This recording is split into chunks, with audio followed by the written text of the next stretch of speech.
Á tímum þegar Evrópa lá sveipuð andlegu myrkri vogaði einn maður sér að draga ritningarnar fram í dagsljósið.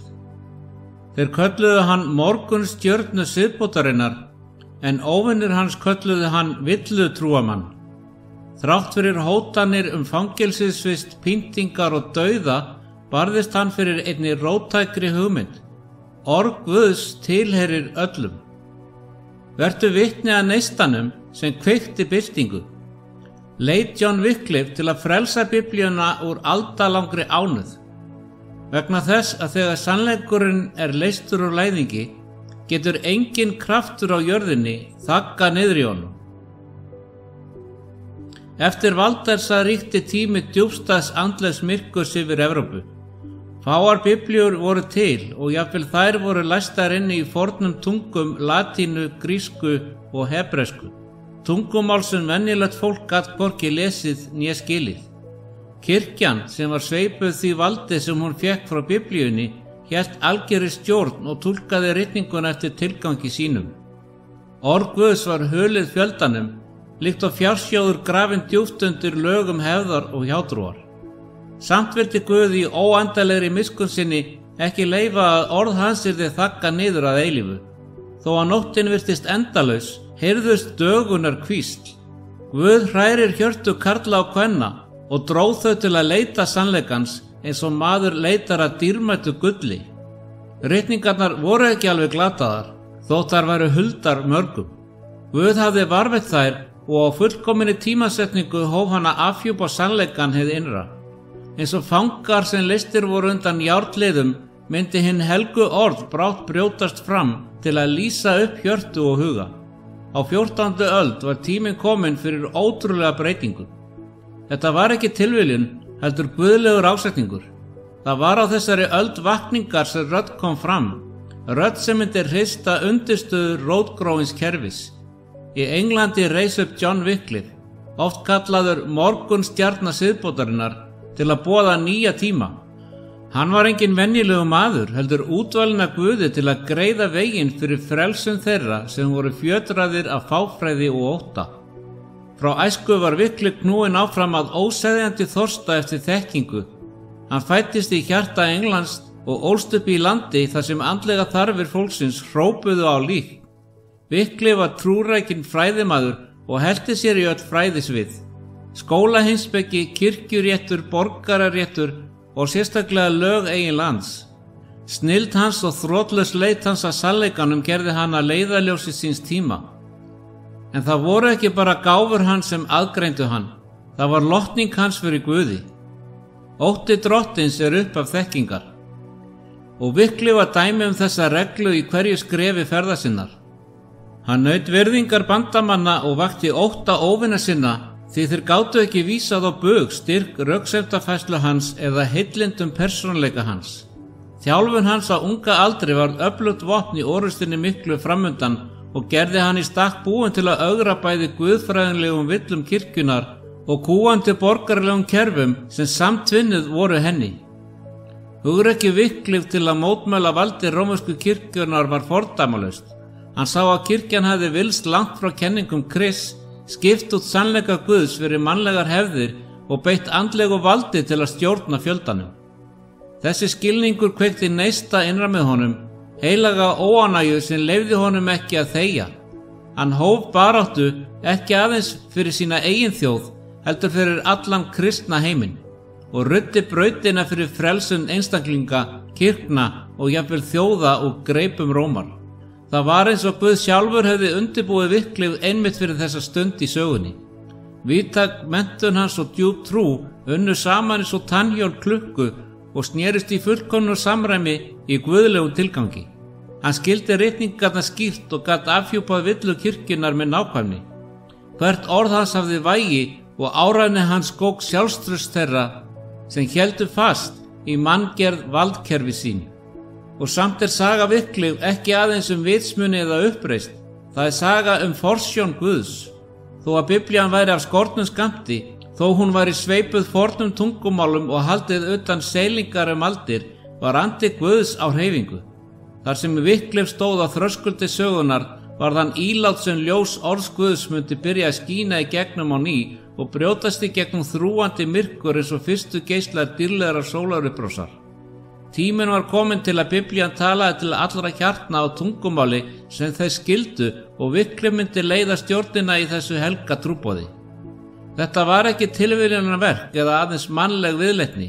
Það var afhjúpun áætlunar Guðs að færa líf og frelsi í heim sem hafði verið í þrældómi of lengi. Ferð Wycliffe inn í orð Guðs hófst með hungri sem engin jarðnesk þekking gat fullnægt. Hann hafði smakkað besta lærdóm síns tíma. Skóla heimspeki, rankalar laga og kenningar kirkjunar, samt var sál hans eirðarlaus eins og hún þráði vatn umkring tómum brunnum. Í skóla kynntist Wycliffe ritningunum en þær voru ekki aðgengilegar. Biblían var skrifuð á tungumáli sem aðeins menntuð yfirstétt gat skilið. Samt hrærðist eitthvað innra með honum þegar hann hellti sér yfir forna texta. Nálgun hans á Biblíuna var ekki hversdagsleg eða hverful, hann rannsakaði það öðruvísi. Því dýpra sem hann kafaði, því meira áttaði hann sig á því að hann var ekki bara að afhjúpa orð, heldur lífið sjálft. Eins og gröftur í gegnum lög jarðar í leita gimsteini reyndi Wycliffe að grafa upp sannleika sem fyrir löngu hafði verið grafin undir aldalöngum hefðum. Hann uppgötvaði Guð sem frjálslega veitir náð og frelsara sem stóð sem eini meðalgöngumaðurinn milli mannkins og himins. Orðin í fyrra Tímóteusarbréfi 2:5 ómöðu skýrt í huga hans. Einn er Guð, einn er á meðalgangarinn milli Guðs og manna, maðurinn Kristur Jesús. Þetta var ekki Kristur pomps og prakt sem kirkjan kynnti, heldur Kristur sem var aðgengilegur öllum, hirðir sem leitaði týndra sauða. En Wycliffe var ekki sá fyrsti sem laðaðist að þessum sannindum. Aðrir á undan honum höfðu séð ljós náðar Guðs. Þessi lærðu menn höfðu snúið sér að ritningunum og fundið fjársjóði sem ekki var hægt að mæla. Þeir deildu uppgötunum sínum með þeim sem voru í kringum þá og plöntuðu sæði vonar í hjörtu, íþyngd af þungu oki yfirvalds kirkjunar. Wycliffe gekk óaðvitandi leiðina sem þeir höfðu undirbúið. En hann myndi brátt taka þá ferð lengra en okkur hefði getað ímyndað sér. Eftir því sem skilningur Wycliffe jókst samfæring hans. Þrá hans eftir sannleikanum var ekki lengur aðeins vitsmunaleg leit, heldur brennandi verkefni. Því meira sem hann sá fegur hjálpræðisins opinberað í Biblíunni, því meira fann hann sig knúinn til að deila henni. Hann vissi að þessi sannleikur var ekki ætlaður fáum, heldur öllum ríkum og fátækum, menntuðum og ólærðum. Hann hafði smakkað lifandi vatn og hann gat ekki haldið því fyrir sjálfan sig. Í fyrstu reyndi Wycliffe ekki að vera á móti Róm. Markmið hans var einfalt að láta Biblíuna tala. En þegar hann kenndi og predikaði fór leið hans að rekast á hina háu uppbyggingu páfadóms. Hann sá greinilega hvernig kirkjan hefði skipt á hreinu gulli orðs Guðs fyrir flekkaða mynd mannlegrar hefðar. Í Matteusarguðspjalli 15:9 hafði Jesús varað við: til einski styrka þeir mig þeir kenna þá lærdóma sem eru manna setningar einar. Wycliffe sá þetta gerast allt í kringum sig og hann gat ekki þagað. Boðskapur hans var djarfur og beinskeyttur. Skila varð Biblíunni aftur til fólksins. Það var ekki nóg að hún stæði í hillum fræðimanna eða væri vitnað í af prestum. Sérhver karl, kona og barn hafði rétt til að lesa orð Guðs í sínu eigin tungumáli. Útskýring orðins upplýsir, gerir fávisa vitra. Wycliffe trúði þessu af öllu hjarta og hann lifði það af öllum kröftum. Ástríða Wycliffe á sannleikanum gerði hann af öflugum kennara og predikara. Hann talaði ekki aðeins með orðum sínum, heldur með lífi sínu. Óhagganleg heilindi hans og skýr rökhugsun ávann sér virðingu margra, jafnvel þeirra sem voru á móti kenningum hans. Almúginn sem var þreyttur á spillingunni og hræsninni sem þeir sá í kirkjunni fundu von í orðum hans. Þeir tóku á móti sannleikana sem hann deildi, sannleika sem lyfti augum þeirra frá ofríki manna til náðar Guðs. En þessi vaxandi áhrif fóru ekki fram hjá neinum. Kirkjuleiðtogar sem lengi höfðu haft völd í hjörtum og huga fólksins fundu að stjórn þeirra var að renna út. Skilaboð Wycliffe var ógn og þeir brugðust við með reiði og andstöðu. Samt hélt hann áfram óhræddur við áætlanir þeirra. Hann vissi að hann var ekki einn þetta verk. Sami Guð og leiddi hann til ritninganna myndi styðja hann í að miðla ljósi þeirra. Ímyndaðu þér mann sem rekst á falda lind í eyðimörk, lind sem geti svalað þorsta heils þorps, deyjandi og þorsta. Hann hefði getað haldið því fyrir sjálfan sig, drukkið í leyni og lifað þægilega meðan aðrir fórust. En Wycliffe þoldi ekki tilhugsunina. Hann sá þurrar sálir umhverju sig og hann vissi að uppspretta orð Guðs var ekki hans til að safna. Það var fyrir alla og hann myndi gefa líf sitt til að koma því út. Uppgötvun Wycliffes á Biblíunni var ekki bara atburður, hún var vendipunktur í sögunni. Það var upphafið af hreyfingu sem myndi rjúfa fjötra, opna augu og draga hjörtu aftur til hins lifandi Guðs. Saga hans minnir okkur á að ekki hægt að þagga niður í sannleikanum þegar hann hefur verið afhjúpaður. Hann vex, hann dreifist og hann breytir öllu. Ferð John Wycliffe sem nú logaði af ljósið ritninganna leiddi hann augliti til auglitis við rótgrónustu krafta síns tíma. Sannleikurinn sem hann hafði uppgötvað neyddi hann til að tala og það sem hann sá í kringum sig kveikti réttlátan eld í hjarta hans. Það var ekki nóg að læra og kenna. Það þurfti að takast á við kerfi sem hneppti huga og sálir í þrældóm undir þunga hefðar og ótta. Óbilandi trú Wycliffes knúði hann til að ögra hjarta páfavaldisins sem hófst með kröfum þess yfir ráðamönnum Englands. Páfi krafðist skatts frá enska konunginum. Greiðslu sem samkvæmt Wycliffe gaf hvorki skynsemi né ritningunum réttlæti. Djarflega hélt hann því fram að páfinn hefði ekkert vald yfir stjórnmálaleiðtogum, því að völdin væri vígð af Guði ekki af mönnum. Þessi kenning sló djúpan streng hjá leiðtogum Englands sem þegar voru þjakaðir af kröfum Rómar. Orð Wycliffes veittu þeim sjálfstraust til að hafna kröfum páfa, stórkostleg afstaða sem olli verulegu höggi fyrir yfirráð páfa í landinu. En barátta Wycliffe endaði ekki með pólitík. Augnaráð hans beintist að bettlandi fræjurum sem voru að kæfa lífið úr siðferðislegum, menningarlegum og efnaðislegum lífsþrótti Englands. Þessi fræjarar klæddir í gervi fátæktar reikuðu landið sem bettlarar og lýstu yfir hollustu sinni við Guð á meðan þeir tæmdu auðlindir fólksins. Iðjuleysi þeirra dró úr heiðarlegu starfi og áhrif þeirra leiddi til hnignunar menntunar og aukinnar fáfræði. Foreldrar sem sendu syni sína í háskóla lifðu í ótta við að fræjararnir myndu flækja þá, lokka þá til klausturs án samþykkis og slíta fjölskyldur í sundur í nafni trúar hollustu. Kirkjan hafði upphafið vald fræjaranna á ógnvekjandi stig. Þeir héldu því fram að þeir hefðu mátt til að heyra játningar og veita fyrirgefningu, en hvati þeirra var langt frá því að vera hreinn. Wycliffe sá greinilega hvernig þetta kerfi var orðið að markastorgi aflátsbréfa þar sem fyrirgefning var keypt með mynt frekar en leitað hjá Guði. Sá sem dylur yfirsjónir sínar verður ekki langgefinn, en sá sem játar þær og lætur af þeim mun miskunn hljóta. Samt viðhéldu fræjararnir þeirri hugmynd að hægt væri að kaupa aflausn og græðgi þeirra ýtti undir glæpi og spillingu.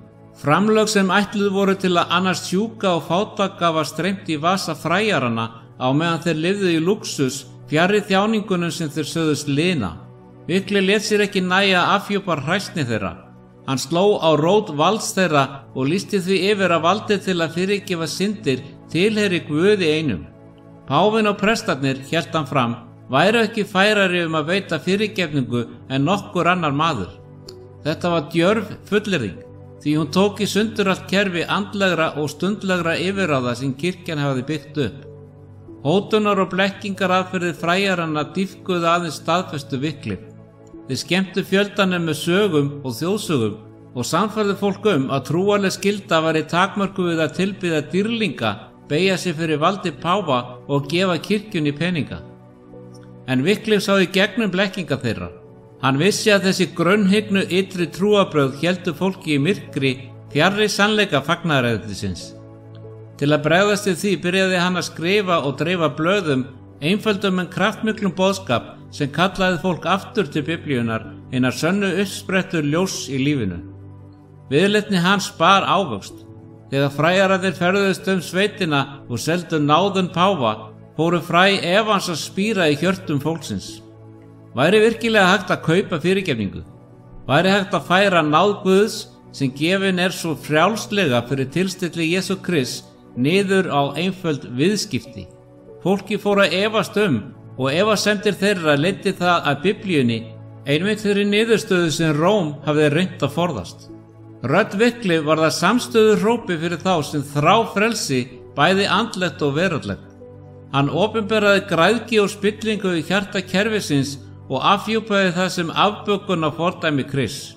Fræjararnir sögðust líkja eftir frelsaranum sem reiddi sig á góðgerðarstuðning í jarðneskri þjónustu sinni, en auður þeirra á eftirlátssemi sveik þá. Þegar þeir reyndu að réttlæta gjörðir sínar leiddu þeir óaðvitandi fleira fólk að ritningunni þar sem þeir fundu hið sanna eðli Krists, auðmjúks og kærleiksríks lausnara sem kom til að þjóna en ekki til að láta þjóna sér. Afstaða Wycliffe gegn fræjurunum var ekki aðeins árás á iðkun þeirra, hún var ákall að endurskoða sjálfan grundvöll trúarinnar. Hann leiddi fólk frá stofnunum manna og að orði Guðs sem eitt gat leitt það til hjálpræðis.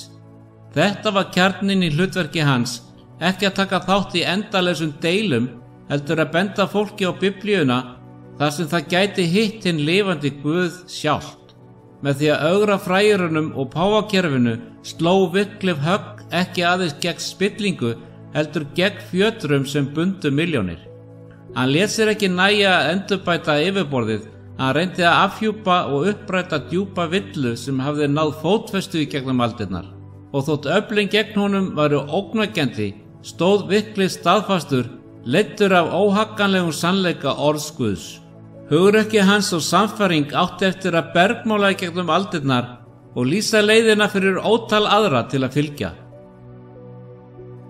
Eftir því sem rödd Wycliffe var háværari og ögraði óheftu valdi rómversku kirkjunnar var ekki hægt að hunsa áhrif hans. Játvarður þriðji konungur sem viðurkenndi gáfur hans og gildi skipaði hann sem konunglegan sendiherra. Þessi staða sendi Wycliffe yfir Ermarsundi til Hollands þar sem hann átti að semja við fulltrúa páfa sjálfs. Í 2 ár gekk Wycliffe ganga valdsins og nuttaði öxlum við presta frá Frakklandi, Ítalíu, Spáni og víðar. Það var hér, langt frá Englandi, sem skilningur hans á rómversku kirkjunni dýpkaði á þann hátt sem hann hafði ekki búist við. Upplifunin opnaði augu. Wycliffe hafði þegar séð svipmyndir af spillingunni í kirkjunni, en nú var hann í hjarta starfseminnar. Hann fylgdist með leiðtogum þess í návígi, metnaði þeirra, samskiptum þeirra og forgangsröðum. Hann sá hvernig græðgi og pólitík fléttuðust saman við andleg málefni, hvernig stigveldið notaði vald sitt til að stjórna og auka sjálft sig. Fégindin rót alls þess sem illt og Wycliffe sá þennan sannleika fólkin í linnulausu hungri kirkjunar eftir auði. Sakramentum var skipt eins og vörum, fyrirgefning var selt hæstbjóðanda og hinni trúuðu voru í íþyngdura kerfi sem þrífst af fáfræði þeirra og ótta. Þegar Wycliffe snýri aftur til Englands gerði hann það með skýrari sýn á innra starf kirkjunar og þyngri byrði á hjarta hans. Hann gat ekki lengur þagað. Rómverska kirkjan, sagði hann, tilbað ekki Guð, heldur græðgi, hroka og svik. Hann afhjúpaði páfann og safnara hans fyrir að arðræna ensku þjóðina og tæma auðlindir hennar í nafni andlegrar þjónustu. Þessi iðja sem Wycliffe kallaði djarflega villutrú símoni var ekkert annað en svik við kenningar Krists. Gefins hafið þér fengið, gefins skuluð þér láta í té. En kirkjan hefði breyst í verslunarvöru. Eldheitar fordæmingar Wycliffes bergmáluðu landið. Hann lýsti óseðjandi löngun páfa í auð og varaði við því að jafnvel þótt England ætti gullfjall, myndi það hverfa undir linnulausum kröfum kirkjunar. Orð hans slógu á streng hjá þjóð sem þegar var orðin þreytt á þungri hendi Rómar. Játvarður þriðji konungur sem enn studdi umbótahugmyndir Wycliffe skipaði hann í pressetrið í Leavenworth. Þessi staða gaf Wycliffe ekki aðeins vettvang til að halda áfram starfi sínu, heldur einnig verndaði hylli konungs. En Róm myndi ekki standa aðgerðalaus hjá. Páfinn, sem var reiður yfir djörfung Wycliffe, brást við með krafti. Hann gaf ekki út eina, heldur 3 páfa tilskipanir, opinbera tilskipanir sem kröfðust þess að Wycliffe yrði tafarlaust þaggaður niður. Þessar tilskipanir voru sendar til Englands og beindust að háskólanum, konunginum og prelótunum. Boðskapur kirkjunar var skýr. Þennan villutrúamann varð að stöðva hvað sem það kostar. Áður en tilskipanirnar bárust var Wycliffe hins vegar kallaði fyrir dóm af ensku biskupunum. Þeir voru ákafir í að mylja áhrif hans, en Wycliffe var ekki vinalaus. Tveir af valdamestu prinsum konungsríkisins stóðu við hlið hans og fylgdu honum á dómstólnum. Fyrir utan dómstólinn safnaðist fjöldi stuðningsmanna saman, nærvera þeirra lifandi vitnisburður áhrif kenninga Wycliffe. Dómararnir sem óttuðust sjónarspilið hikuðu. Málið stöðvaðist og Wycliffe gekk í burtu óskaddaður. Ekki löngu eftir að Játvarður III lést og skildi eftir sér ríkið undir stjórn höfðingja sem var hagstæður í málstað Wycliffe. En jafnvel með þessari tilfærslu á pólitískum völdum bárust tilskipanir páfa og kröfðust handtöku og fangilsunar Wycliffe. Þetta var skýr leið til aftöku. Kirkjan var staðráðin í að þagga niður í manninum sem var orðinn þyrnir í augum hennar, en samt var hönd Guðs yfir Wycliffe. Í þann mund sem stormur ofsóknanna skall á, dó Gregorius páfi 11. óvænt, sá sem fyrirskipað hafði tortímingu Wycliffe. Ógnin sem vofði yfir var skyndilega horfin og Wycliffe stóð ósnertur. Það var eins og Guð sjálfur hefði gripið inn í og hlíft þjóni sínum fyrir verki sem enn var í vændum. Rödd Wycliffe hikaði ekki. Hann hélt áfram að ögra valdakerfum sem kúguðu fólkið og brengluðu fagnaðarerindið. Hugrekki hans byggt á sannleika ritningarinnar veitti mörgum innblástur og skeldi þá sem reyndu að þagga niður í honum. Wycliffe var meira en umbótamaður. Hann var vitni að varanlegum krafti orðs Guðs, rödd sem hrópaði í eyðimörkinni og undirbjó veginn fyrir nýja dögun trúar. Dauði Gregoriusar 11. sendi gárur í gegnum kirkjuna sem enginn hefði getað séð fyrir. Skyndilega virtist voldugt mannverki páfatans springa og molna. Tveir keppinautar páfa voru kosnir sem hver sig sagðist vera hinn sanni fulltrúi Krists á jörðu. Báðir lýstu hinn svikara. Báðir kröfðust hlýðni. Báðir köstuðu bölvun og bannfæringu á andstæðingu sínum og buðu fylgjandi sínum loforð himnesk laun.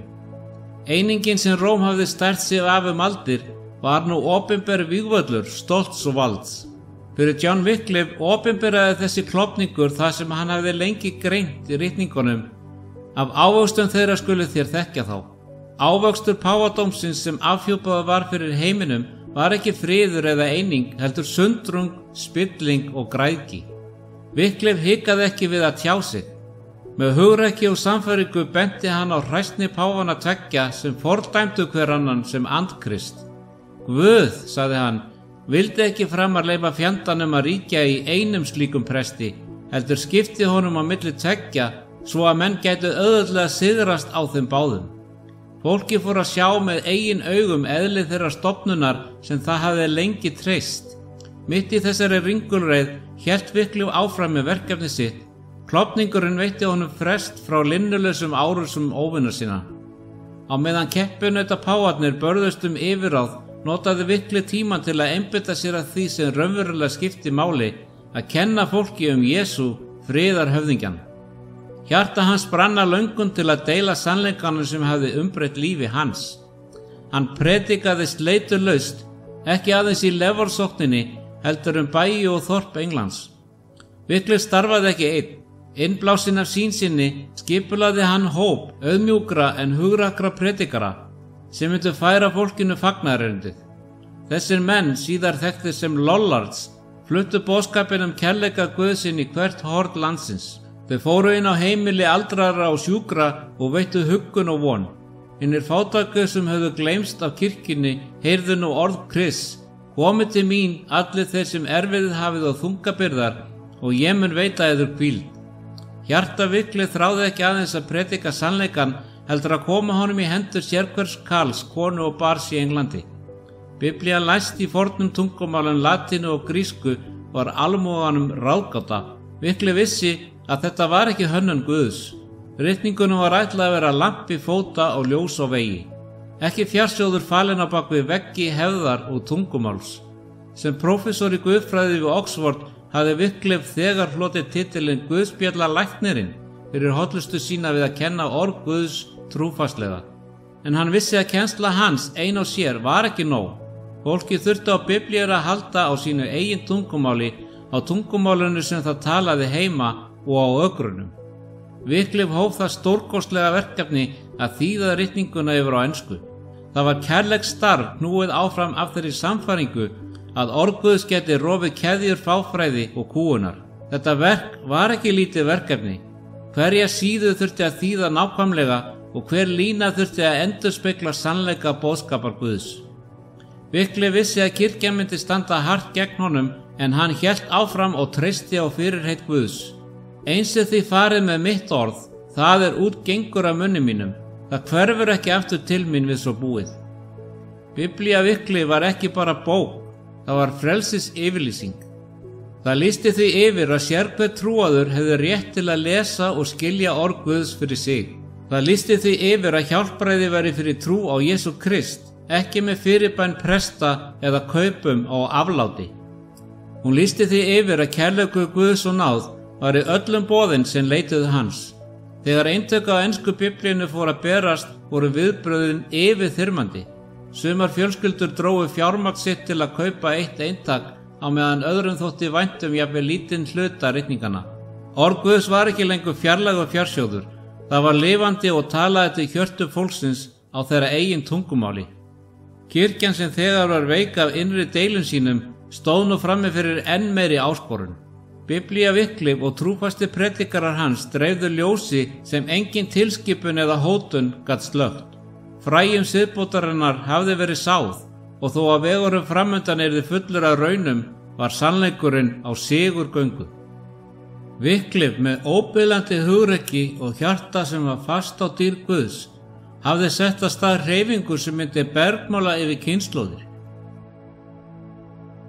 Árin af striti, námi og linnulausum árásum óvina hans fóru að vega þungt á John Wycliffe. Í stöðuga álag hafði gert líkama hans veikburða þó að andi hans var í ósveigjanlegur. Alvarleg veikindi herjuði á hann og gerði hann veikburða og bundinn við rúmið sitt.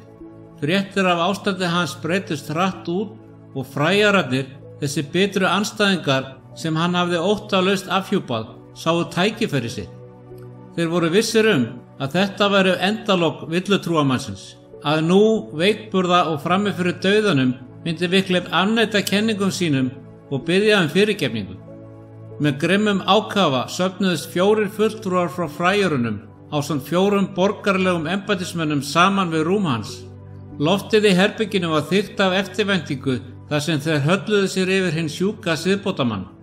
Þeir töluðu af uppgerðri samúð og hvöttu hann til að játa villur sínar og draga tilbaka hinn nístandi sannindi sem hann hafi boðað gegn kirkjunni. Þeir töldu að þeir hefðu sett hann í horn, að veikburða líkami hans myndi brotna undan þrýstingnum. Eitt andartak lá Wycliffe þögull með lokuð augun. Herbergið var kyrrt fyrir utan stöðugan andardrátt mannsins sem þeir vonuðust til að þagga niður að eilífu. En þá bað Wycliffe aðstoðarmann sinn að hjálpa sér að setjast upp. Með skjálfandi höndum reis hann upp úr rúminu og horfði beint í augu ágerenda sinna. Rödd sem ómaði af óvæntum styrk og óhagganlegri einurð lýsti hann yfir: Ég mun ekki deyja, heldur lifa og aftur kunngjöra illverki fræjaranna. Orðin héngu í loftinu eins og þrumu kvellir. Fræjararnir, agndofa og ófærir að svara, yfirgáfu herbergið í flýti. Þeir höfðu komið og búist við brotnum manni, en í staðinn höfðu þeir staðið frammi fyrir ljóni öskrandi af ögrun.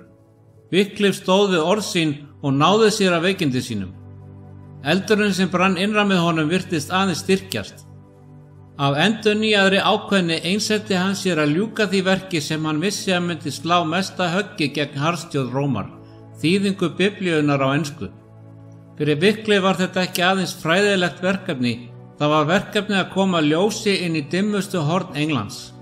Orð Guðs falið aldir bak við múra og hefðir tungumáls myndi nú tala beint í hjörtu fólks. Verkið var stórbrotið, þýða þurfti hvert orð vandlega, skoða hverja setningu til að tryggja að hún bæri sanna merkingu ritningarinnar. Wycliffe vissi áhættuna sem hann stóð frammi fyrir, en hann þekkti líka kraft orð Guðs. Því að orð Guðs er lifandi og kröftugt og beittara hverju tvíeggjuðu sverði. Þetta var sverð sem hann var staðráðinn í að koma í hendur landa sinna. Þegar þýðingunum var loksins lokið var það sigur ólíkur öllum sem England hafði séð. Biblía Wycliffe var vopn sannleikans ljós sem aldrei var hægt að slökkva. Þótt prentvélin væri ekki enn fundin upp, var eftirspurnin eftir Biblíunni svo mikil að fólk afritaði hana ákaft í höndunum. Sumir auðugir einstaklingar keyptu heil eintök, en aðrir sem ekki höfðu efni á öllu keyptu aðeins hluta. Fjölskyldur sóttu í auðlindir sínar til að fá eitt eintak og litu á það sem dýrmætustu eign sem þær ættu. Biblíaviklið byrjaði að birtast á heimilum víðs vegar England. Í fyrsta skipti gat fólk lesið orð Guðs á sínu eigin tungumáli og áhrif þess voru djúpstæð.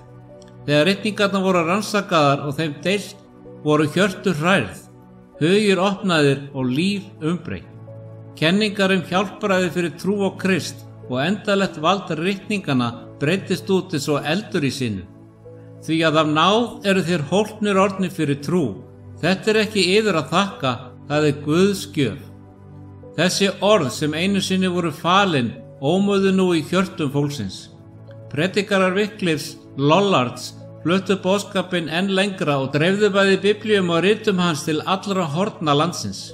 Starf þeirra bar ávöxt. Næstum helmingur Englands aðhylltist hina nýju trú og sneri sér frá hefðu Rómar til að fylgja einföldum, kröftugum sannindum ritningarinnar. Tíma dreifðist Biblían frjálslega þar sem engin lög voru enn til sem bönnuðu notkun hennar. Það var eins og stífla hefði brostið og vatn lífsins streymdi inn í þurrt landið. Þetta var mesti sigur Wyclif. Hann hefði gert meira fyrir frelsun og upphafningu Englands en nokkur herforingi eða konungur. Með því að leggja Biblíuna í hendur fólksins hafði hann gefið því vopn sem ekkert jarðneskt vald gat tekið í burtu. Þetta var sigur fyrir sannleikann, fyrir frelsi og Guði til dýrðar. Áhrif kenninga John Wyclif voru óumdeilanleg. Þýðing hans á Biblíunni á ensku hafði kveikt eld sem ekki var hægt að hemja. Allt land las fólk orð Guðs sjálft og dró í efa kenningar sem það hafði lengi meðtekið hugsunarlaust. Kirkjan, sem var uggandi yfir útbreiðslu þessa nýja skilnings og áhrifamætti Wyclifs, ákvað að mylja hreyfinguna niður áður en hún gat vaxið frekar. Biskuparáð kom saman, markmið þeirra skýrt, að þagga niður í Wyclif. Þeir lýstu skrif hans villutrú og beindu athygli sinni að ríkaði öðrum konungi, ungum og áhrifamiklum konungi. Með útreiknaðri nákvæmni sannfærðu þeir hann að gefa út tilskipun, fordæma fylgjendur Wyclif og fyrirskipa fangelsisvist þeirra. Áætlun kirkjunnar virtist óstöðvandi. Með vald konungs að baki töldu þeir að þeir myndu þagga niður rödd siðbótarmannsins fyrir fullt og allt. En Wyclif gafst ekki upp. Veikburða líkama en þó óhagganlegur í anda áfrýjaði hann tilskipun konungs til þingsins. Þetta var djörf ráðstöfun, en hugrekki Wyclif kom ekki frá mannlegu stolti, heldur frá óhagganlegri trú hans á sannleika orðs Guðs. Drottinn er með mér, ég mun ekki óttast. Hvað getur maður gert mér? Frammi fyrir þjóðráðinu stóð Wyclif einn gegn mætti kirkjunar. Samt báru orð hans kraft himinsins. Með mælsku og sannfæringu lagði hann fram spillinguna innan stigveldis kirkjunar. Hann talaði harðstjórnina sem kúaði fólkið, græðgina sem auðgaði prestastéttina á kostnað hennar fátæku og misnotkunina sem hafði breytt húsi Guðs í markastorg. Orð hans voru eins og örvar stunguðu hjörtur þeirra sem heyrðu þau. Biskuparnir sem bjöggust við að sjá sigraðan gamlan mann fundu þessi stað ljón öskrandi til varnar sannleikanum. Bandamenn kirkjunar sem skynjuðu strauminn fóru að hraka. Andstæðingar Wyclif sem einu sinni voru fullvissir getu sína til að tortíma honum voru ráðvilltir. Jafnvel stuðningsmenn hans sem höfðu neyðst til að hörfa undan þrýstingi voru uppörvaðir af óttalausum vitnisburði hans. Þingið, hrært af krafti röksemdafærslu Wyclif og skýrri sýn hans, tók óvenjuleg skref. Þeir afturkölluðu tilskipun konungs. Wyclif var frjáls á ný, en kirkjan gafst ekki upp. Þeir voru staðrænir í að brjóta hann og kölluðu Wyclif fyrir dóm á ný. Að þessu sinni fyrir æðsta kirkjudóm Englands. Þetta átti að vera endurinn. Kirkjan trúði því að Wyclif myndi annarkvort afneita trú sinni eða eiga yfir höfði sér aftöku. Sviðið var sett fyrir loka átök. Wyclif, sem nú er aldraður og líkamlega veikburða, gæti hafa virst auðvelt skotmark. Samt var andi hans jafn ósveigjanlegur og áður. Þegar hann stóð fyrir dómstólum varði hann sig ekki af ótta eða eiginhagsmunum. Þess í stað hóf hann upp rödd sína gegn kerfinu sem hafði brenglað sannleika Guðs í eigin þágu. Hann stóð andspænis ákærendur sínum að djörfung og kallaði þá til ábyrgðar, ekki fyrir jarðneskum dómstóli, heldur fyrir eilífum dómi Guðs. Af hverju dreifir þú lygum í nafni Krists, spurði hann. Er það í gróðaskyni að selja af Guðs náð? Orð hans, töluð af sannfæringu þess sem hafði séð ljós sannleika Guðs, báru með sér kraft sem kirkjan gat ekki hafnað. Réttarsalurinn fylltist af heilagri þögn. Þegar heilagur andi fór yfir viðstadda þorði enginn að svara. Þeim var haldið föngnum, ekki með hlekkjum, heldur af óneitanlegu afli sannleikans. Við hvern haldið þér að þér eruð að berjast? Wycliffe skoraði á þá og rödd hans hækkaði. Við gamla mann á barmi grafarinnar? Nei, við sannleikan. Sannleika sem er þér sterkari og mun sigra þig. Þetta var stund guðlegs skýrleika. Ákjörunum villutrú sem ætla var að þagga niður í honum var snúið aftur að ákærendum hans. Dómstóllinn, svo vissum vald sitt, var skilinn eftir hjálparvana andspænis óhagganlegri trú Wycliffe. Þegar hann hafði lokið máli sínu, gekk hann einfaldlega í burtu. Enginn þorði að stöðva hann. Áætlanir kirkjunnar að tortíma Wycliffe hefðu mistekist, ekki vegna styrks hans, heldur vegna styrks Guðs sem hann þjónaði. Orð Wycliffe voru ekki hans eigin. Þetta voru sannleikur ritningarinnar beitt sem sverði gegn lygunum sem höfðu hneppt svo marga í þrældóm. Grasið visnar, blómin fölna, en orð Guðs stendur stöðugt eilíflega. Og svo yfirgaf Wycliffe réttarsalinn ekki sem sigraði maður, heldur sem þjónn hins eilífa orðs, sigursæll í nafni sannleikans. Logar andstöðunar loguðu heitt í kringum John Wycliffe. Kirkjan í örvæntingu eftir að þagga niður í honum beitti nú fullum þunga valdsins. Biskupar, aðalsmenn og jafnvel páfinn sjálfur stóðu saminaðir gegn þessum eina manni sem vogaði sér að ögra valdi þeirra. Skrif Wycliffe, kenningar hans og óbilandi skuldbinding hans við sannleika orðs Guðs höfðu hrist grundvöll yfirráð þeirra. Augljóst var hvað var í húfi. Ef ekki var hægt að þagga niður í Wycliffe, óttaðist kirkjan að tök hennar á fólkinu myndi molna. Kallið kom frá Róm sjálfri. Wycliffe var kallaði fyrir páfadómstólinn, dómstól sem var alræmdur fyrir miskunnarlausar ofsóknir gegn þeim sem stimplaðir voru sem villutrúamenn. Margir sem gengu inn í þingsali þess enduðu á bálkestinum. Wycliffe þekkti hættuna vel. Að ferðast til Rómar var að horfast í augu við næstum öruggan dauða, en samt var hann reiðubúinn að fara. Láttu höggið falla, lýsti hann yfir. Ég bíð komu þess. Traust hans var á Guði sem hafði borið hann í gegnum allar raunir hingað til. Drottin er ljós mitt og fulltingi, hvern ætti ég að óttast? Drottin er vígi lífsmins, hvern ætti ég að hræðast? En Guð hafði aðra áætlun. Heila blóðfall gerði Wycliffe líkamlega ófæran að ferðast til Rómar. Kalli páfa var ekki svarað, ekki af ótta eða hiki, heldur vegna þess að Wycliffe gat ekki lengur farið ferðina. Líkami hans veikburða eftir áralanga vinnu og ofsóknir sveik hann nú. En jafnvel þótt kraftar hans hafi brugðist, brann andi hans skærar en nokkru sinni fyrr. Þó að hann gæti ekki staðið frammi fyrir páfadómstólum í eigin persónu, neitaði hann að láta þagga niður í rödd sinni.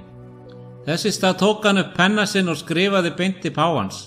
Bréfið sem Wycliffe sendi var stórmerkilegt. Það var virðingafullt í tóni og endurspeglaði þá kristnu auðmýkt sem hann hafði svo oft boðað.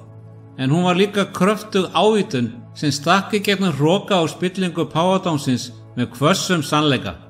Wycliffe byrjaði á því að staðfesta trú sína og vilja sinn til að verja hana fyrir páfanum og viðurkenndi vald fagnaðarerindisins sem æðsta lögmál Guðs. Hann minnti páfan á ábyrgð sína sem fulltrúa Krists á jörðu, hlutverk sem krafðist þess að hann fylgdi fordæmi frelsarans. Orð Wycliffe voru einföld en þyngd þeirra var óumdeilanleg. Hann benti á að sannur mikilvægi meðal lærisveina Krists snerist aldrei völd eða stöðu, heldur auðmýkt og þjónustu. Jesús hafði kennt: sá vill fremstur vera meðal yðar sé þræll yðar. Wycliffe hélt þessari kenningu upp sem spegli fyrir páfa og kardinálum hans og afhjúpaði hina miklu gjá milli hegðunar þeirra og fordæmis Krists. Hann vísaði til sona Sebedíusar sem eitt sinn höfðu sóst eftir heiðurstöðum í ríki Krists, aðeins til að vera blíðlega ávitaðir af frelsaranum. Jesús hafði sagt: konungar þjóða drottna yfir þeim, en eigi sé yður svo farið. Wycliffe myndi páfa á að Kristur hefði hafnað veraldlegu valdi og valið þess í stað leið auðmýktar og fórnfýsi. Ef páfi reyndi sannarlega að fylgja Kristi, hélt Wycliffe því fram að hann yrði að gera slíkt hið sama. Hann verður að afsala sér tilkalli sínu til jarðnesvalds og leiða presta sína til að líkja eftir lífi postólana. Bréfinu lauk með hjartnæmri beiðni. Wycliffe hvatti páfa og presta hans til að ganga á undan með góðu fordæmi, ekki með því að sýna auð og völd, heldur með lífi sem einkenndist af auðmýkt, kærleika og hollustu við orð Guðs. Aðeins þá hélt Wycliffe fram að þeir gætu raunverulega leiðbent fólkinu. Orð hans afhjúpuðu hræsni forystu kirkjunnar og andstæðu eyðslusemi þeirra við einfaldleika og hreinleika Krists. Wycliffe vissi áhættuna sem hann var að taka. Þetta bréf, ef eitthvað myndi aðeins reita óvinni hans enn frekar til reiði. Samt var hann reiðubúinn að takast á við hvað sem kæmi. Vertu trúrast til dauða og ég mun gefa þér kórónu lífsins. Wycliffe óttaðist ekki dauðan því hann vissi að líf hans var í höndum Guðs. Þrátt fyrir stöðugar ógnir sem umkringdu hann var Wycliffe ekki ætlað að deyja í höndum óvina sinna. Þess í stað fór hann friðsamlega í sóknarkirkju sinni í Lutherworth. Það var þar þegar hann bjó sig undir altarisgöngu að annað heilablóðfall sló hann niður. Að þessu sinni var starfi hans á jörðinni lokið. Guð hafði varveitt líf Wycliffe í gegnum ótal hættur og tryggt að hann geti klára verkefnið sem hann hafði verið kallaði til að gera. Dauði Wycliffe var ekki ósigur, heldur sigur. Hann hafði staðið gegn mætti kirkjunar, vopnaður sannleika ritningarinnar og hann hafði sigrað. Þýðing hans á Biblíunni á ensku, rit hans og óhagganlegu vitnisburður hans fagnaðarerindið hafði lagt grunninn að siðbótinni sem brátt fylgdi. Jafnvel í dauðanum hélt rödd Wycliffe áfram að tala og bergmálaði gegnum síður Biblíunnar sem hann hafði gefið fólki sínu. John Wycliffe steig inn í söguna eins og björt stjarna sem stakk sér í gegnum kæfandi myrkur miðalda. Það voru engin fótspor að fylgja, engin landakort til að leiðbeina honum. Hann var einn, en samt bar hann eld sem Guð sjálfur hafði kveikt. Líkt og Jóhannes skírari ruddi Wycliffe brautina fyrir hreyfingu sem myndi endur móta heiminn. Rödd hans hljómaði og lýsti því yfir að sannleikurinn væri ekki bundinn af múrum Rómar eða tilskipunum manna, heldur væri hann að finna í eilífu orði Guðs. Það sem aðgreindi Wycliffe var skilningur hans á umbreytandi krafti Biblíunnar. Hann leit ekki á ritninguna sem minjar til að dyrka úr fjarlægð, heldur sem lifandi rödd Guðs sem kallaði börn sín aftur til sín. Hann vogaði sér að standa gegn aldalöngum hefðum og lýsti því yfir að páfinn og kirkjan væri ekki óskeikul. Þessi stað var það Biblían, innblásin af Guði og skrifuð af heilugum mönnum knúnir af andanum sem hafði endalegt vald. Sérhver ritning innblásin af Guði og nytsönd til fræðslu, til umvöndunar, til leiðréttingar, til menntunar í réttlæti. Þessi orð urðu grundvöllur Wycliffe, kletturinn sem hann stóð á, þegar öldur anstöðu féllu á hann. Gjörg kennsla Wycliffe ögraði kjarna krafts kirkjunnar. Hann hélt því fram að í stað þess að treysta á mannlega milliliði yrði fólk að hlusta beint á orð Guðs. Hann hélt því fram að heilagur andi, ekki prestur eða páfi, væri eini sanni túlkandi ritningarinnar. Hann hvatti alla trúaða til að rannsaka Biblíuna, ekki aðeins til þekkingar, heldur til að uppgötva skyldu sína við Guð. Í þessu færði Wycliffe áherslu trúarinnar frá mannlegum yfirvöldum yfir á guðlegt vald orðs Guðs. Boðskapur hans ómaði djúpt, hristi sjálfstraust Rómar og hrærði hjörtu almúans. Jafnvel eftir dauða Wycliffe brást ekki verkið sem hann hóf. Fylgjendur hans, Wycliftar og Lolladar, báru kyndilinn og breiddu út fagnarendi vítt og breitt. Þessir auðmjúku predikarar innblásnir af fordæmi Wycliffe ferðuðust sveitina og inn í bæi og deildu boðskap hjálpræðis fyrir trú á Krist. Þeir töluðu við bændur á ögrunum, kaupmenn á markastorkum og jafnvel aðalsmenn í sölum sínum. Hreyfingin náði til allra stiga samfélagsins og sneri ekki aðeins fátækum heldur einnig auðugum og áhrifamiklum, þar á meðal eiginkonu konungs. Eftir því sem skilaboðin breyttust út, jukust áhrifin líka. Skurðgoð voru fjarlægð úr kirkjum og kenningar rómversku kirkjunnar dregnar í efa sem aldrei fyrr. Líf breyttust, ekki með valdi, heldur með ljúfum en kröftugum sannleika orðs Guðs. Samt mætti þetta nýja ljós harðri andstöðu.